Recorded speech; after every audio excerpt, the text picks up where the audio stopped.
What if? Que se serait-il passé si vous aviez ouvert cette boîte de conserve vers l'évier plutôt que vers votre chemise préférée? Bon alors oui, j'avoue, les enjeux sont un peu plus élevés dans la première série d'animation du MCU.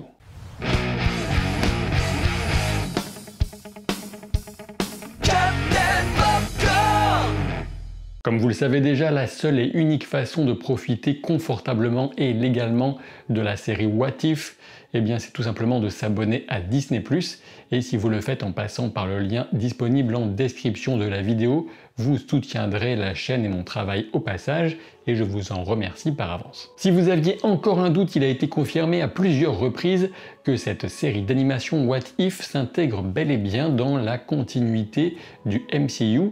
Dit autrement, ces épisodes sont canons, même s'ils s'inscrivent dans des univers parallèles à l'univers principal du MCU.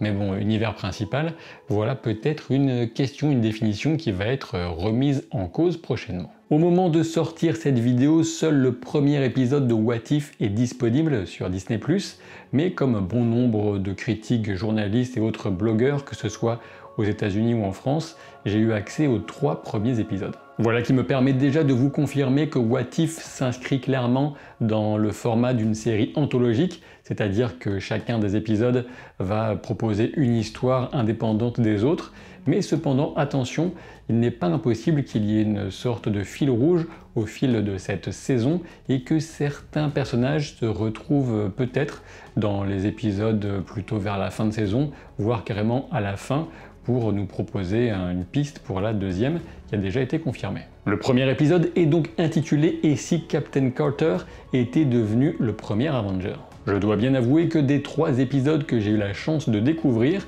le premier est sans doute le plus faible, même s'il n'est pas dénué de qualité et d'un certain potentiel, notamment autour de ses personnages, à commencer par cette fameuse Captain Carter. Visuellement d'abord, même si je ne suis sans doute pas la personne la plus exigeante en termes de qualité d'animation, en l'occurrence je l'ai trouvé correct dans l'ensemble, avec certaines scènes d'action bien agréables. Je pense même pouvoir dire que les scènes d'action sont le gros point fort de cet épisode. J'ai quelques réserves sur les scènes de dialogue en revanche, mais pas de quoi me gâcher l'expérience.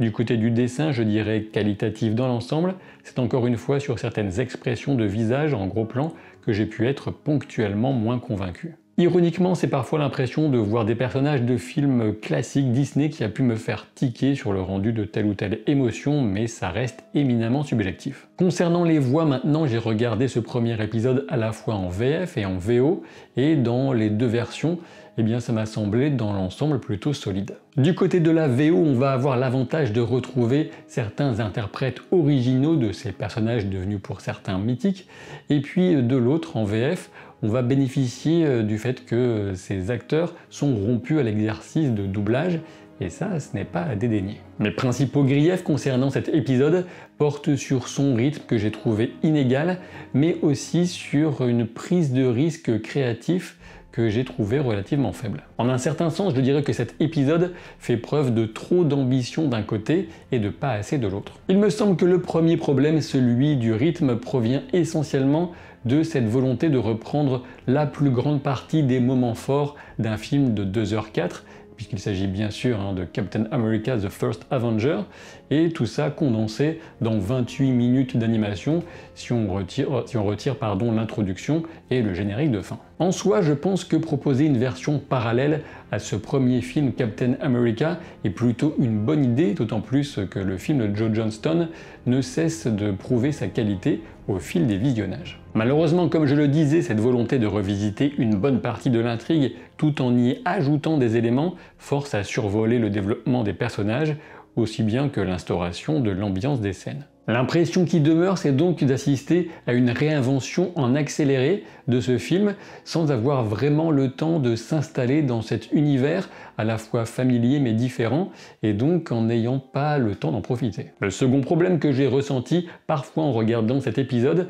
c'est donc une faible prise de risque créative notamment en ne s'éloignant pas tant que ça du film original. Tout du moins, c'est la perception que j'en retiens, notamment en comparaison des 2 prochains épisodes, ceux que vous n'avez encore pas vus, et qui vont, eux, je pense, nettement plus loin en termes de prise de risque et de créativité. Ceci étant dit, le final de ce premier épisode vient, à mon sens, un peu contrebalancer ses réserves, en venant justement ouvrir sa propre histoire, en posant les bases de ce qui pourrait bien être un potentiel fil conducteur susceptible de nous mener éventuellement jusqu'à Doctor Strange numéro 2. Et je reviendrai sur cette idée dans une courte partie théorie en fin de vidéo. Mais avant d'y venir, le moins qu'on puisse dire, c'est que ce premier épisode fait la part belle à l'hommage et aux références. Alors je dois bien vous avouer que je trouverais sans doute un peu trop ennuyeux, aussi bien pour vous que pour moi, de m'amuser à pointer comme ça dans les détails chacune des références au premier film, au film d'origine qu'on pourrait trouver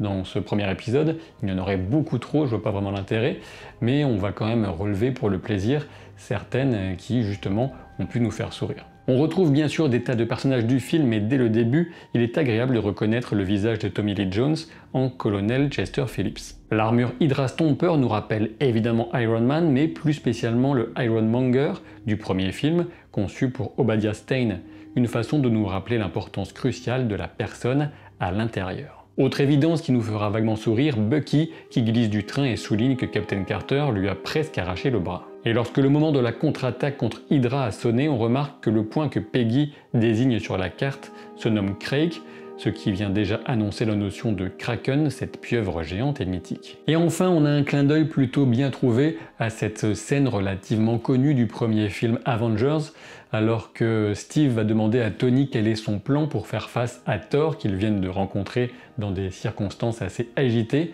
et Tony va juste répliquer à Steve que son plan c'est d'attaquer. Dans What If, c'est Howard Stark qui aimerait un plan et Captain Carter qui compte sur sa force et son bouclier.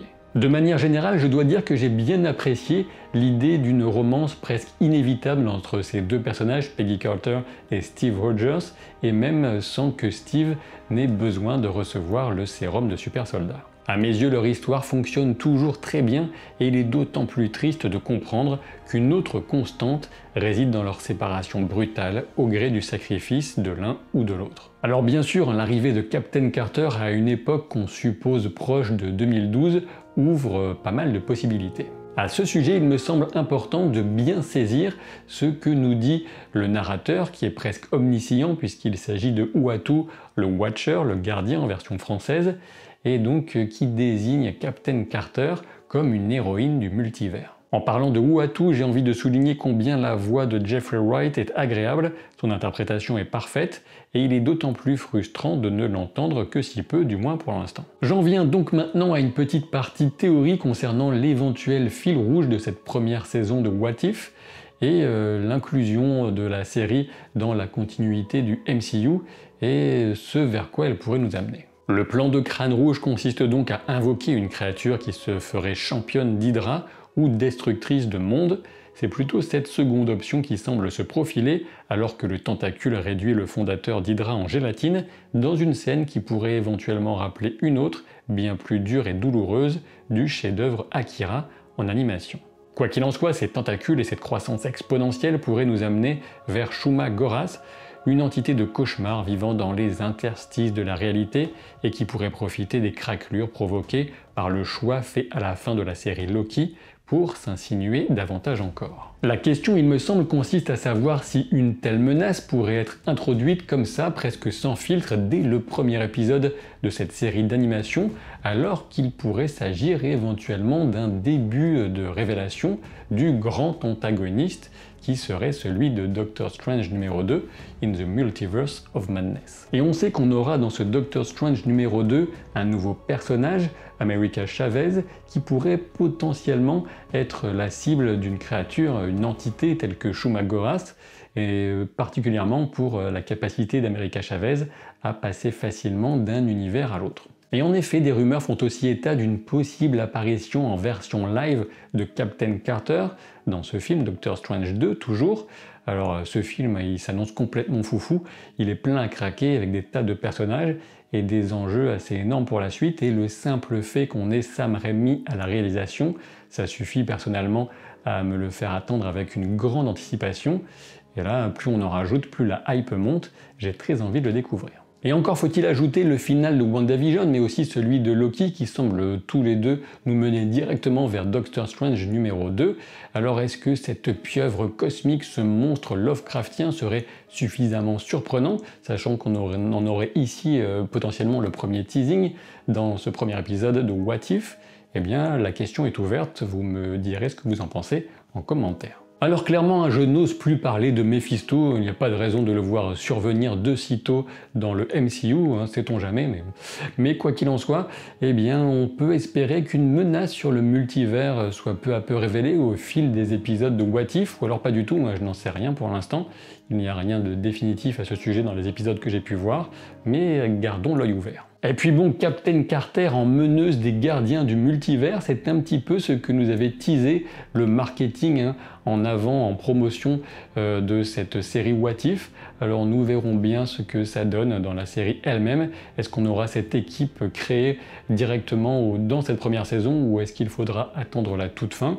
Eh bien voilà, il faudra attendre le dernier épisode pour le savoir. A priori, cette première saison serait composée de 9 épisodes. Si vous avez apprécié cette vidéo et que vous ne voulez pas que votre prochaine assiette de poulpe grossisse et vous écrase la tronche contre le mur de vos toilettes, eh bien je vous invite à vous abonner à la chaîne, à laisser un pouce en l'air, à vous exprimer en commentaire. Vous connaissez la chanson. Je vous dis à très vite pour de nouvelles aventures. Salut!